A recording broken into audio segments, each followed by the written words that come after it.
জীবনভর শুধু খালি ওজন কমানোর চেষ্টাই করে গেলাম। আসলে কোনো ভালো ফল পাইলাম না। তো এইবার সিদ্ধান্ত নিছি ওজন কমানোর কোনো চেষ্টা করব না, শুধু খাইয়েই যাবো।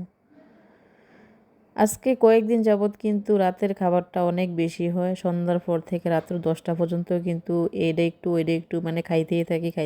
আজকে সন্ধ্যার সময় বিকেলের নাস্তায় ছিল প্রথমে পাস্তা। তো আজকে পাস্তা রান্না করবো। তো এখানে পাস্তা নিয়ে এলাম আমি 1.5 কেজি। তো পাস্তারই প্রথমে আমি সিদ্ধ করে নেবো। এখানে একটা ফ্রাই প্যানের মধ্যে আমি পর্যাপ্ত পরিমাণ পানি দিয়ে দিয়েছিলাম। পানির সাথে লবণ, তারপর একটু তেল দিয়ে দিছি। তো পাস্তাটি অনেকদিন যাবৎ আমার বাসায়, তো আমার বড় মেয়ে বাসায় নাই, এই কারণে কিন্তু পাস্তাটি রান্না করা হয় নাই। তো এখন সবারই স্কুল কলেজ বন্ধ, আমরা সবাই একসাথে হয়েছি। আমার বড় আপু আসছে, তো আজকে ভাবলাম পাস্তা রান্না করি। তো এখানে ডিমটা একটু করে নেবো, ভাজা নেবো। এখানে আমি কয়েকটা ডিম নিলাম। প্রথমে নিলাম হাঁসের ডিম, তারপরে হলো মুরগির ডিম।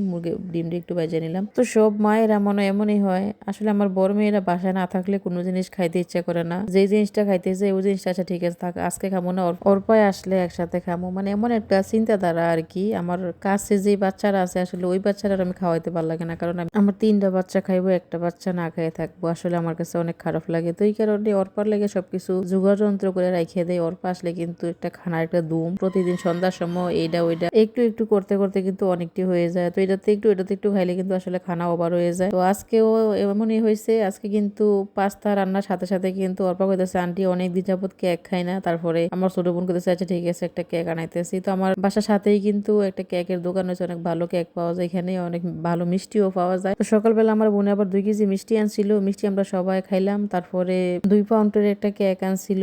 তো পাস্তার সাথে সাথে কিন্তু আমরা কেকও খাইছি, কেকটা অনেক মজার ছিল। তারপরে বাসা আসছিল অনেকগুলো শনপাপড়ি। তো আমার ফুফাতো বোনের জামাই কিন্তু ওই দিনকে অনেকটি শনপাপড়ি পাঠাইছে, তারপরে আমছি, তারপরে হইল কয়েকটা আচার, মানে মুড়ির মোয়া হইতে অনেক কিছু পাঠাইছিল। তো ওই ফুফাতো বোনের জামাইটার কিন্তু রাজগঞ্জ দোকান, হ্যাঁ কিন্তু মাঝে মাঝে অনেক কিছু পাঠায়। তো শনপাপড়িটা রেখে দিছিলাম, ভাবছিলাম জাবির এলে আমরা একসাথে খামো, অর্পা আসলে একসাথে খামো এই আর কি। তো সবটি মিলেই কিন্তু আজকে সন্ধ্যার সময় অনেক খাবার দাবার হয়েছে। এই ছিল কেক। এই দোকানে কিন্তু আবার টাটকা কেক পাওয়া যায়, মানে হেরা প্রতিদিন সেল করে, বাসিটা আসলে রাখে না। তো অন্য জায়গার তুলনায় কিন্তু কেকটা আমরা একটু কমেই পাইছি। অন্য জায়গায় কিন্তু 350 থেকে 400 টাকা পর্যন্ত কেকের পাউন্ড রাখে। তো হেরা আসলে তেমন বেশি রাখছে না, 250 টাকা পাউন্ড রাখছে। তো কেকটা আসলে অনেক মজার ছিল। চকলেট কেক হইলো, কেকটা তেমন খারাপ আসছিল না, ভালোই আসছিল। তো দেখেন আমার মেয়ে কেক আর পাস্তা একসাথে নিয়েছে। তো আমরা প্রথমে কেক খাইছিলাম, তারপরে হলো পাস্তা খাইছি আর কি। পাস্তাটাও অনেক মজা হয়েছিল। পাস্তার পর আমরা শনপাপড়ির বক্সটা খুললাম, খুললা সবাই দুইটা দুইটা দিলাম, দিয়া তারপরে হইলো